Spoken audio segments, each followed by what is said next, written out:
fiction, science fiction, horror, fantasy, crime, LGBT, thriller. You have now entered the House of Mystery with your hosts, Eric Shapiro, David North Martino, John Copenhaver, and Al Warren. Heard on KC 106.5 FM Los Angeles, 102.3 FM Riverside, and 105.0 AM Palm Springs. Well, welcome back into the House of Mystery. I'm Al Warren. Mr. Dave Martino is here, dress and all. Dressing all what? Dress and all, you know. Hey, oh, dress it all. Oh, I see. Yeah, you know, come on. I see. It's that again. Remember, you're back to the dress. I'm tired. Back to the dress. You know, it's been a week. Terrible crash from the system. Yeah, it was just like, wow, a lot of work here. A lot of work going on in this place. So what went on with Super Bowl and Taylor Swift? I know you're a Swiftie, right? So, oh, yeah. Oh, of course. Oh, you know it. Yeah. And you don't look as good as she does in the dress, though. No. You've got to stop doing this. Okay. Who could look better than Taylor, right? Right. You don't even watch the Super Bowl, do you? No, I don't. No, but you were just following her on Twitter just to see what she was wearing. Yeah, me and all the other Swifties. Yeah. Just hanging out. And... Yeah. doing the thing that you always do, you know. Yeah, she won the Super Bowl, right? Is that what happened? I don't know. People ask how that works. I just kind of go, yeah, I guess she did, you know. And, you know, all these events happened and the Grammy Awards came up and again since you were on, and you don't watch that either, do you? I haven't watched the Grammys in a long time. Well, yeah. Yeah. Yeah, I even forgot they were on. Yeah, I did too, to tell you the truth. You know, it's tough when you know your old win. Yeah. You know. Well, you're busy, Al. You're busy. You're a busy man. Yeah. But, I mean, I wanted to see Doja Cat. Your favorite. Yeah. She's singing her Move song, and I guess she wasn't on anyway, so I didn't miss anything, you know. I was going to say, you could check, like, YouTube clips and... Yeah. Well, it doesn't matter, I guess. You know, my Doja Cat, you know. Yeah. I'm not a cow. I'm a cat. Moo. Moo. Yeah. That's my favorite song now. Listen, so we have got, speaking of cats, we have got a author with us today, and from the Pacific Northwest, and the book he's kind of talking about, and a lot of other things about writing, so it's called Blackmore, and it's the Blackmore Legacy Book 1, and Marcus James is here, so welcome to the show, Marcus. Hello. Well, hello. So what's going on? What's going on in the Northwest there? What's that Pacific Northwest? You know, I used to live in Bellingham back in the 90s. Did you? That's really cool. Yeah. Well, right now I live in Tacoma, Washington, and in the north side of town in this cute historic place called the Stadium District North Slope, and it's very old, very historic, right on the water. It looks like a little coastal town. Does not look like any other part of Tacoma, thankfully. I was going to say.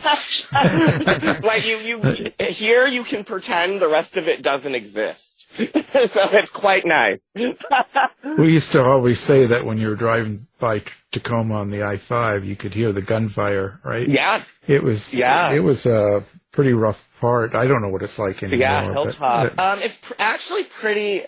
It's pretty gentrified. It's pretty, I wouldn't even say gentrified, like, because Hilltop is still very much a, Black-centric community, which is fantastic, but they've all worked as a community, in Hilltop to really change everyone in the Hilltop community throughout the years since I want to say starting really in 2017, it really started to kind of turn around and all these really cool restaurants and things started opening. And it's now just become a very much like a celebratory open community within the city. So it's really great. I would say, you know, Kia boys, which everyone in every, place in the United States is dealing with. So I'd say that's really kind of what it is now, 21st century, is teenagers stealing Hyundais and Kias and filming it on TikTok. So, other than that, it's Pacific Northwest. It's not raining right now. It's beautiful, sunny, chill, not even chilly. Which is, it's El Nino this year or whatever. So it's in the 50s. The other day it was like spring and I saw the daffodils blooming and I was like, it's just February. Other than that, it's great. Everything's great. Let's see what happens when the gays move in the area. It gets better, like Capitol Hill. Yeah, exactly. Which is where I've lived up and down, I've lived in a lot of places, but in 2009, I had been living in Arizona for a while, and I moved back to Washington, and actually ended up moving to Seattle and Capitol Hill, so I ended up living there from 2009 to 17, and then moved here. So kind of all over, but my family and my roots is up in Bellingham. Yeah. It's a nice area. All of it can be good. It can be rougher too at times, but we try to keep Dave locked down. So yes, don't let him out. I'm chained up in the basement of the House of Mystery. Yeah, that's where he belongs. Mm-hmm. In Capitol Hill, I was one of the DJs at Neighbors in the 80s. Oh, wow. I'm giving away my age. Dating yourself. Madonna was new. Yeah. It was like, yeah, because they opened 82, wasn't it? Yeah, it was early 80s. Yeah. And, I worked there. Yeah, and I didn't actually care for a lot of the early music she was doing.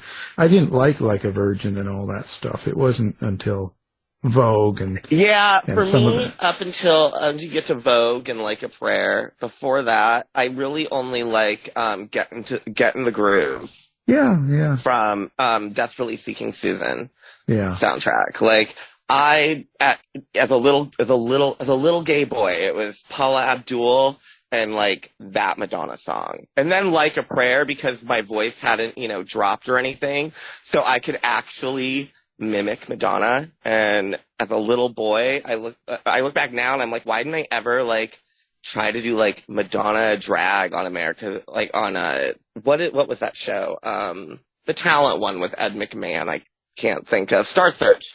Yeah, I'm I should have gone on there. I should have convinced my mom to let me dress up as Madonna, cones and everything, and then go on Star Search because, before I hit puberty, I actually could, if I sang a Madonna song, I could actually sound like her. It was quite impressive. That and Mickey Mouse. I did a killer Mickey Mouse impersonation. And, had a crush on him, but, I was little. We won't go in there. Yeah, we're not going to touch that, and Dave was trying to do that too, but, that didn't work. Oh, go on Star Search. Yeah. Yeah. And that didn't work too well. No. It's confusing.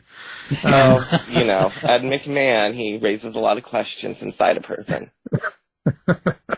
That's for sure. So Blackmore, what is Blackmore about? What is it that you're doing here? It looks like this is book one, so this is a series that you've got planned. So Blackmore, the entire story of this is, sit right back and I'll tell you a tale about how I became the Fresh Prince of a town called Bel Air. Let's see. So Blackmore is, I'm really ridiculous. So Blackmore is one of those things where I come from what I say is the Anne Rice school of writing, which is write the book you want to read. Growing up, I had loved Dark Shadows, both the OG series and the 91 revival. 91 revival I saw first, and I have to say it is better than the OG series. The OG Dark Shadows is great for its campiness and its electric blue taper candles in the 1780s, which, sure, that makes sense. But in terms of actual the acting, the cinematography, sets, blah, blah, blah, all the stuff you look for in a good quality show, the Dark Shadows 91 revival was that. And it was very gothic and it looked like a movie. And unfortunately, Desert Storm was announced 5 minutes before the series premiere. So the show never stood a chance, but got one amazing season out of it. So Dark Shadows influenced me, and Rice influenced me.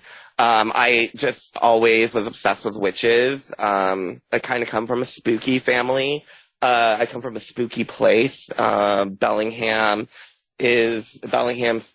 Old Town Fairhaven, which didn't even merge with Bellingham until like 1903, because it was just like, we don't want to be part of you, we want to be separate. But it's all these like gothic Victorian and Georgian and craftsman houses and old cobbled streets, and a ghost story for every house, a ghost for every tree on every corner.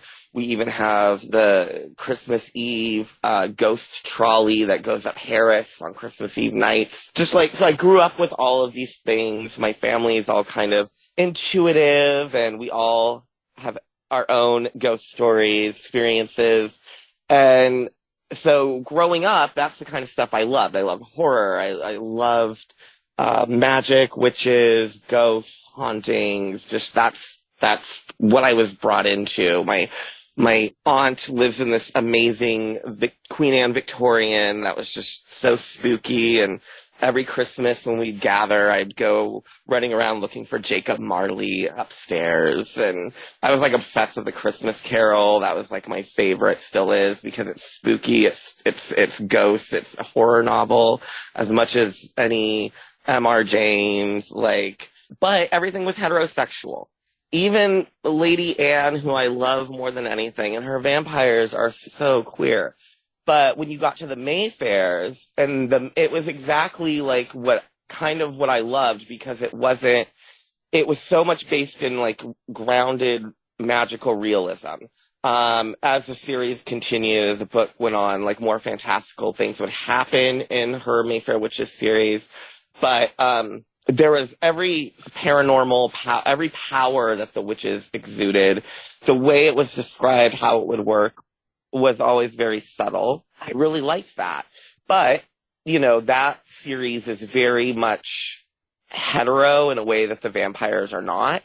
And so, once again, it was a story and an arc that I was completely obsessed with, but I wasn't reflected in it, except for like Julian Mayfair, which that's not a compliment. If anyone listening which I'm sure has read, the Mayfair Witches and the Witching Hour or Lasher Taltos, Julian is not necessarily Julian Mayfair is not a reflection that you want to have, in literature. So, and then of course, you get Buffy, which I was obsessed, but, it's a straight girl. I just finally got to this point where I was like, I want to write the book I want to read. Because if I want to read a book that's gothic and a huge scope and intricate woven stories and history and family, but also you want to have that kind of more badassness of Buffy Summers sprinkled in there. Like, you're going to have to do it yourself. And if I want that, I wasn't the only one who would want a book like that. And so Blackmore is set in December of 2007, and that's actually when the book came out.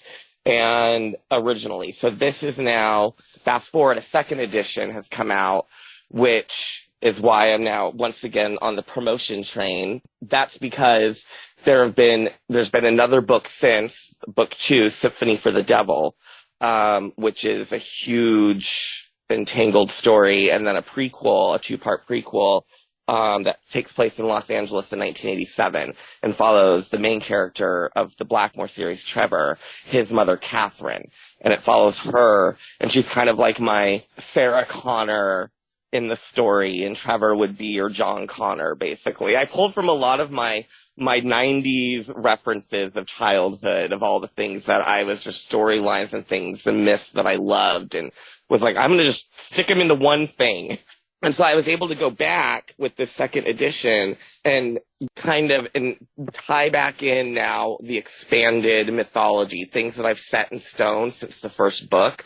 I was able to have a rare opportunity that most authors don't get to go back in, kind of tighten everything up by inserting those threads. So it's the same book that originally came out, but in some ways a little different in the sense that it just, like I said, now incorporates much more detail of this mythology because I didn't really have it back then when I wrote this book. So Trevor, the main character, he is 17 years old. He's about to turn 18 in Blackmore. And he lives in this town, Bellingham, in the old fishing port village of Fairhaven. And this is, like I said, the old town. There's all these Victorians up on South Hill that overlook this quaint, 19th century village. And he has a familiar, Jonathan Marker, a spirit familiar who follows him. And he knows that everyone in his family all have their own experiences, their own strange things going on, but they don't really talk about it. It's all hush-hush. He's kind of left in the dark about it. His mom always goes out to this carriage house that is always padlocked and he can't get into. So he just kind of lives his life with this ghost who, kind of raises him. And everyone in his family who is not married, who is not born into the family. So anyone who, a parent, in this case, Trevor's father, anyone who has sex with a Blackmore will die within 11 to 12 years of a sudden aneurysm or tumor. And so they're a coven of widows instead of a coven of witches. I would say they're a coven of widows. So he just kind of grows up knowing, like, there's this weird thing about my family. The kids he's grown up with in his town, Cheri Hannifin, Christian Vasquez, and Greg Shear, also known as the Golden Gods. And they are the most popular students at Manor High School. They all grew up together on South Hill, were friends with Trevor, and then when they got to middle school, and after Trevor's father's passing, shortly they turn on him. And they start harassing him and calling him, gay epithets, and just do what kids tend to do when they get older. And he just kind of lives in his world. He has one friend, two, Braxton Volaverunt, who, along with his best friend JT Oliver, are in a band called the Spit Monkeys. And Braxton plays the bass. That's just kind of who Trevor hangs out with. But when we get into the story, things are kind of coming into motion. There's this prophecy that Trevor later learns about the Blackmoores that basically says this great, dark, ancient evil, this dark god of the wood, as is referred, will one day rise up when this curse that kills all these people who sleep with the Blackmore, who are not Blackmoores themselves, die if they don't have Blackmore blood in them, will rise up when this curse is over and come wipe out this family. And meanwhile, you have these cruel kids, Cheri and Greg and Christian, who kind of just make it a point to mess with Trevor, and they kind of set out on this dangerous liaison to manipulate and draw in Trevor and to ultimately humiliate him. And through the course of all these two things kind of coming together at once, so you have this convergence of these two elements, this overarching evil, then, just this more pedestrian, human, teenage turmoil, everything explodes. And Trevor learns the truth about who he is, learns that his family, they're not just kooky, spooky people who, live in an old house and own this company Blackmore World Corp, which is this huge shipping and industry and shipping canning rail industry company that the family has built. but that they're witches, and there's this dark god who wants to take vengeance on them for abandoning him 1,000 years ago in Ireland, or 800 years ago, something like that. And when a deity is forgotten, when you don't pray to a deity, when you don't offer anything to a deity, when you don't acknowledge the deity, when you don't record a deity's name, it goes dormant. It becomes weak. And the series is basically Trevor learning that he is the chosen one. He is prophesized to be the one to have to save his family, just basically save the world from this like bloodthirsty god. And the entire series just is a series where it's going to be in the end probably like 7 or 8 books, but it's going to every book has more and more secrets and like things that are revealed or mentioned that maybe like in one book something is mentioned that's not a big deal, like maybe just in passing a necklace, and then 2 books down the road or the next book that necklace actually plays a really important role. And every book is kind of like that, and more secrets and more history is revealed through. And in my universe, there are basically 13 families of witches. And in the end, there's, but that goes back to ancient Sumer and Mesopotamia and Babylon, and that there was 13 priestesses, and it ties in a lot of like the whole myth of like gods and humans having, like Hercules, like having a, half god, half man, and what that would result in. And so I have it that all the witches of the world are descended from these 13 priestesses. And now, of course, over, thousands and thousands of years, there's thousands and thousands of descendants, but they can all be traced to these 13. So it's a fun gothic adventure, a fun supernatural gothic adventure. The most important part of it being that Trevor is an effeminate gay boy like myself, and that he is the center and that he's the hero, because I really, I feel that that's always a very important thing and something that there's not a lot of representation on. Well, you were talking about Gothic, and I'm just wondering, what's the difference? And we were talking about this a little bit before we went on air. What's the difference between Pacific Northwest Gothic as opposed to other styles of Gothic and the Gothic tradition?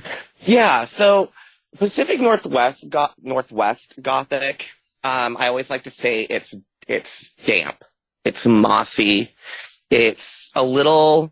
I want to say it's a little edgier, it's darker. When we think of Gothic, we tend to think in terms of just like lyrical prose, lush description, a lot of purple prose, a lot of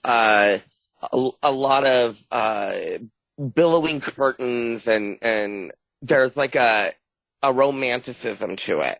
Whereas Pacific Northwest Gothic is really influenced by our terrain, by our dark, foreboding forests that are so thick. And they're not like, forests in the South or something. They're mean. They're ferocious. We produce a high number of serial killers out here. My mom grew up, like, we have growing up here, you basically grow up with constant news of, bodies being found in one of our rivers, or, we're having appendages like severed feet wash up on some of our beaches. And that's been going on for a few years. By a few years, I think I think more than a decade. So when you read it, it's more foreboding. There's no, it doesn't matter if you light a candle to walk down the hallway. You're not illuminating anything. The darkness is too thick. Southern Gothic is very romantic. It's very moss hanging. Everyone's very colorful. It's a colorful cast of characters in almost a jovial way. Whereas I feel like they're in Pacific Northwest Gothic literature, you have this cast of characters, but I wouldn't say they're colorful. They're a little menacing. Everyone's just a little menacing. And I think that has a lot to do with like SAD, seasonal affective disorder. But we have a huge problem with that here. We're a pessimistic bunch by nature.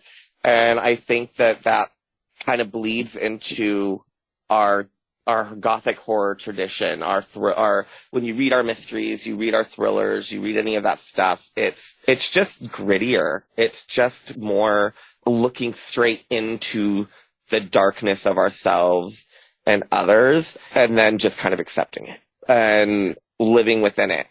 And then you have like the what we call like American Gothic, which really is symbolized by the painting. And American Gothic really is a more Midwestern, middle America. The Grapes of Wrath, there is a prime example of something that would be like Midwest Gothic. It's stark. American Gothic literature there's a starkness to it. There's a more open nature, wide open spaces, kind of like cold bleakness to it. Then you have, your English Gothic, which is really surmised by the Victorian Gothic, and comes to us. I mean, all these forms of Gothic come from the Victorians to begin with. That started, way back. We think with the Gothic, we think Penny Dreadfuls, we think Carmilla, we think Frankenstein, Byron, Stoker. But some of the first Gothic tales actually came about in the late 18th century, some of the first Gothic novels. And it was all set in ruins of castles, and that's because, especially the early Georgians, they were really into going to the English ruins, and because they couldn't travel because of wars and plague, they couldn't leave England. So it became this whole thing of like a movement to discover your own country, discover the beauty of your own backyard, essentially.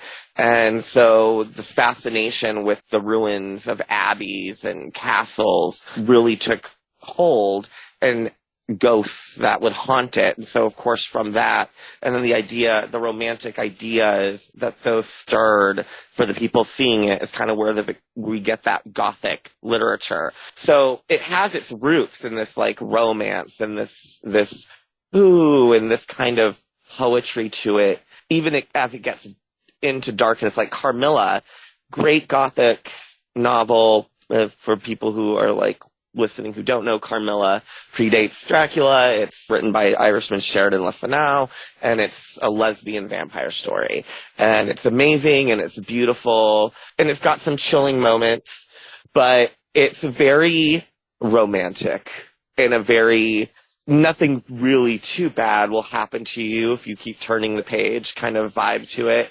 And Pacific Northwest Gothic especially is like, I dare you to turn the page. I dare you to close the book, because you won't be able to do it, but you may not be able to move forward either. You may just have to sit with it, because it's dark. It's dark, and we're going there. It's like Degrassi, The Next Generation. It goes there. Wow. Wow. It's like Dave.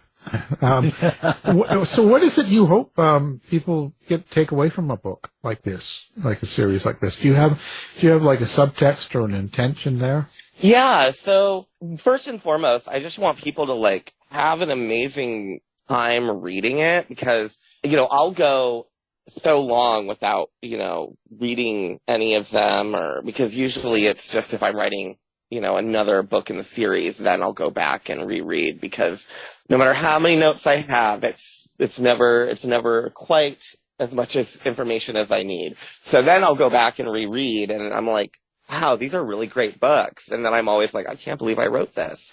So as someone who constantly forgets that I wrote it, I will say, they're a fun read. They're just a fun, if you love witches and witchcraft, and if you love Anne Rice, but want it gayer, which yes, can and is often possible, then, then you're going to have, this is the book for you, and this is going to, it's a good time. If you want to read a book where, it is about, a book about witches, but the witches, it's a boy witch and it's a gay boy witch.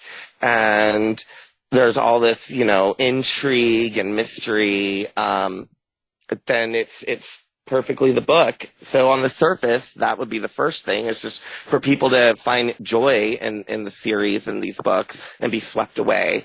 But secondly, and most importantly, for young gay boys and gay men of any age, but especially like young gay boys, especially if they're effeminate, it's a brutal place. It can be a brutal place, and growing up is, I don't care how many times people are like, oh, it's so much better now. I mean, if you're a femme gay boy in school, it's not better. It's not. There's this, you grow up feeling like you are powerless, or that you have a strength or a power, but it's not, but you won't discover it till college or when you get older, God willing. And I want boys who are like me growing up to see themselves and see that they have power, and that power is in who they are.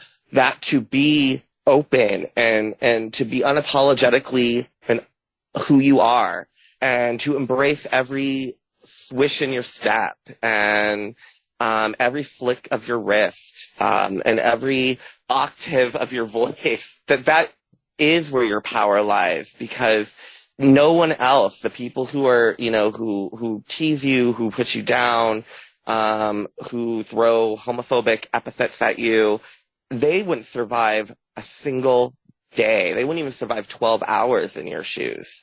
And that's an important thing to remember.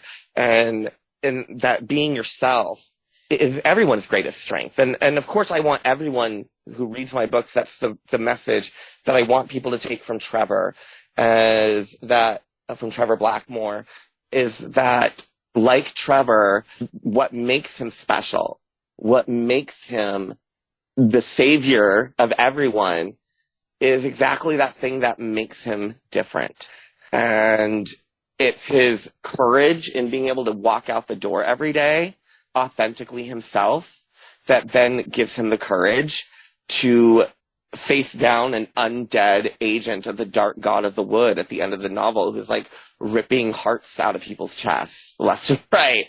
And, and I have found myself in that, where as growing up, having that courage to be out, especially back in 99, 98, 99 through the 2000s, when nobody was out in school, when teens just weren't not out. I was openly and unapologetically out. I helped start Washington State's first ever gay straight alliance at my old high school in my freshman year. And it was terrifying. It was a terrifying situation to be that open, to be that out, to wear a necklace with rainbow rings on it, and to have a picture of two boys kissing from XY magazine on my binder. But I knew that if I had the courage to not care, then I had a duty to do it, because not only was I forcing other people to confront their own biases on a daily basis, and yeah, I paid a price for that often, but it didn't stop me. But on top of that, it was hopefully giving hope to somebody else who was still in the closet or figuring themselves out, and they were scared and maybe feeling really, really alone. And I would always just tell myself that maybe my being out and open and standing up and speaking out, despite everyone coming for me, maybe that would be preventing this person from taking their own life after school, So and because of that, I have found that now not much in life scares me, because I was willing and always able to live in my authenticity and my strength. Now as an adult, I've been in some scary situations in life, but I have found that I don't wince at them. I actually feel very Buffy Summers about them, when I have found myself in questionable circumstances, because I had a whole lifetime of training to face demons, basically. So I would hope, most importantly, that everyone who reads Blackmore and reads the Blackmore Legacy series and follows Trevor's journey into himself and into his power, that they can do the same. You haven't seen Dave yet in his dress. I mean, because that nothing frightens you until you see that. Well, That's I mean, sure. if you let him out of the basement. No. He causes too much damage and hysteria. There's more panic there than I tell you. You think the world's ending. Everyone starts running. Especially when there's a breeze. They do. Yeah, it's just terrible. Stand up, drink great. Have a Marilyn Monroe. Everybody runs. Yeah. Evacuate a whole neighborhood that way. Yeah, got to keep him chained up. It's happened. That's scary. Then he starts running around practicing karate in front of everybody, and it's in a G-string. Oh my! That actually makes it make it like Die Hard 2. Robin Redbreast, which was a BBC television movie in the 60s about a woman who moves to a little village, and it turns out it's very it's a folk horror, so everyone's involved in a pre-pagan cult, a pre-Christian pagan cult in the village, but there's a neighbor, and he does karate in the forest in nothing but a G-string. And then there's one clip where it's like midnight, and it's just him walking down a country road in a G-string with nunchucks, naked, just walking slowly. That's where I got it from. That's Dave. Well, then I'm pretty sure accurate. you could have quite the career, Dave. Yeah, he's got a YouTube channel. Yeah. It's called G-string Trauma. Oh God. Yeah. Well, please, no. I think they took it down. Yeah. They keep banning him. Well, the censors. You gotta protect the vulnerable children and all. Well, you gotta protect anybody.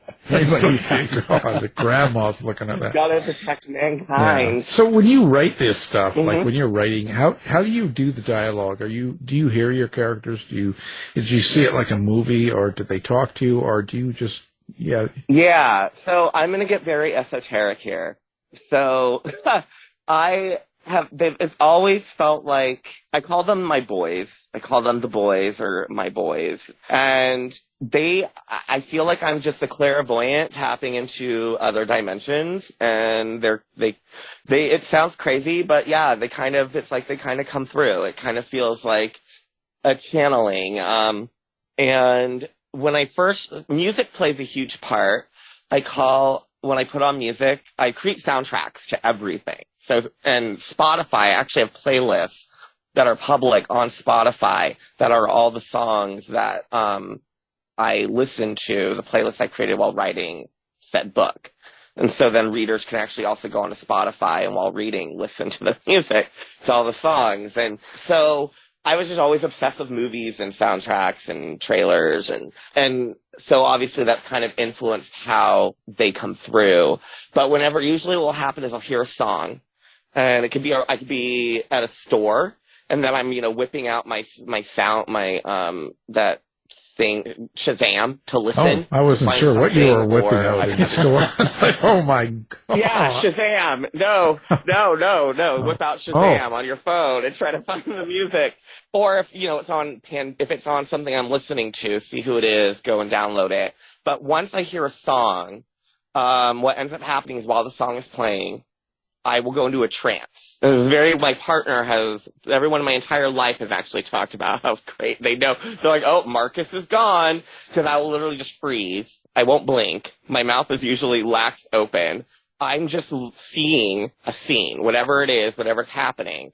I'm seeing it and feeling it, and it's playing like a movie clip. Like it's playing like a scene of a movie. And if it's horribly emotional, I've been known to sit on a bus and it happens. Like I'll be like listening to Pandora and then like a song I haven't heard before comes on and it unlocks something. And, next thing you know, I have tears streaming down my face. And then all I want to do is abandon whatever I'm doing and get back home and start reading. But from there, I just kind of start connecting with the story, I'll smoke some pot, light some candles, make it a whole experience, really just kind of figure out what happened before the scene, what's happening after, and kind of work my way in both directions, backwards and forwards at the same time. Then from there, I can figure, I meet them. I meet the main characters who, obviously there's female characters, but the characters that I communicate with are like the main protagonist and maybe like his love interest. And with the Blackmoores, it's different because they're inspired by family members. So Trevor's mother, Catherine Blackmore, the matriarch, who is like everybody's favorite. And she's like every Aaron Spelling badass bitch you can think of. She's that, I own 75% of this company. Like, she's very like that. And beautiful ice queen and a witch you don't want to mess with. And she's inspired a lot by my mother. And then his Aunt Mabel, or Queen Mab as they call her, she is inspired by my great aunt Alice, and the grand purple Victorian that Mabel Blackmore lives in South Hill is my aunt's Victorian and what I grew up in. So every Blackmore is influenced by a family member, and then in other ways, but yet in other ways are completely not. That's the family member, right? Like they're a seed, and then other things come and go. With the Blackmoores, I tend to hear, quote unquote, from Trevor, from Braxton, and from his mother, Catherine. And they're kind of the entities, quote unquote, any way to put it, beings, I guess, characters that come through and all kind of have their say. But in general, it's usually just like the main character that brings everyone else with him. And then when I start doing a lot of research. So then once I figure out what I'm doing, I'm huge on research. So like for the Beckoning one, for example, which is the third Blackmore novel and that I'm working on right now, that has like 67 books for research, on all various subjects from architecture to food to history, religion, anything you can think of. And we're talking, huge books. One of them is an art history book that weighs 9 pounds. Like, I read the whole thing, and there's highlights on almost every other page. Like, so I'm huge on research, and through the research, then more and more of the world opens up. And, then I just kind of buckle down, and I figure out too, like I figure out what writing style or genre, voice, whatever the book needs to be in. So like with the Blackmore novels, every book, its writing style, its language, its use is a different period in Victorian Gothic or in Gothic literature and horror literature. So Blackmore, its language is very much early Victorian influence. So it's all modern, but the influence of how you hear it, how words are used is early Victorian.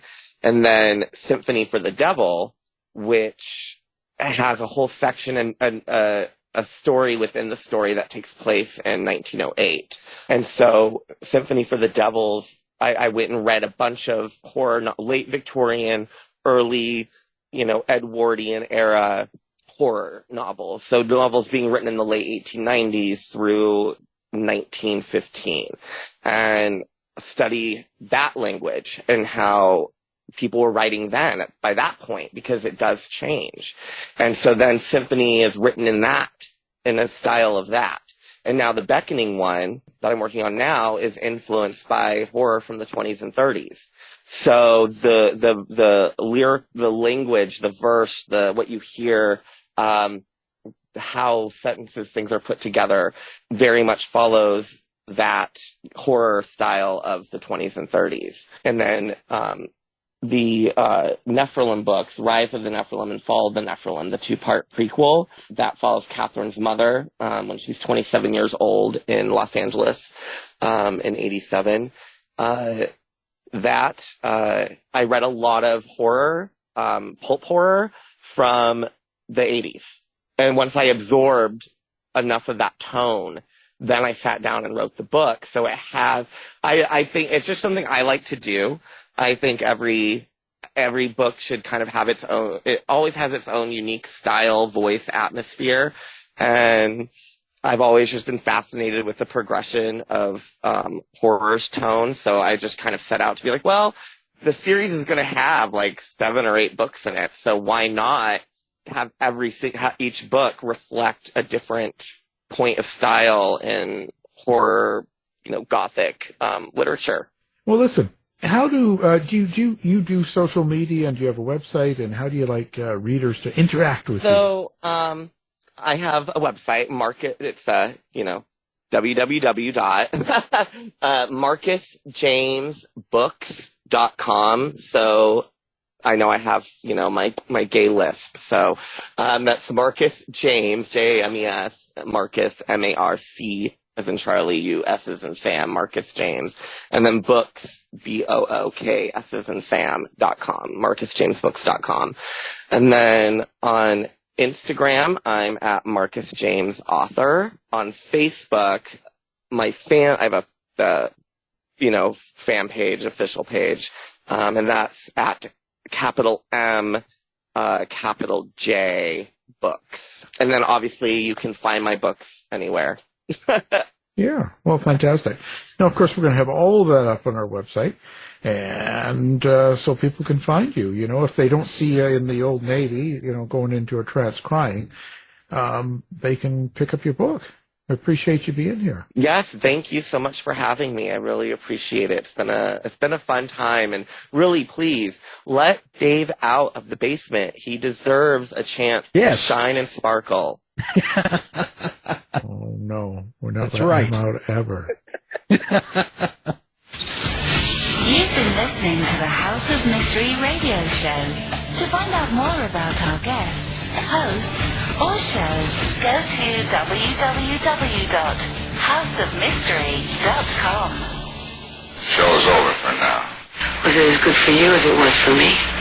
Yeah. Good night. This has been a production of Something Weird Media. I'll be back.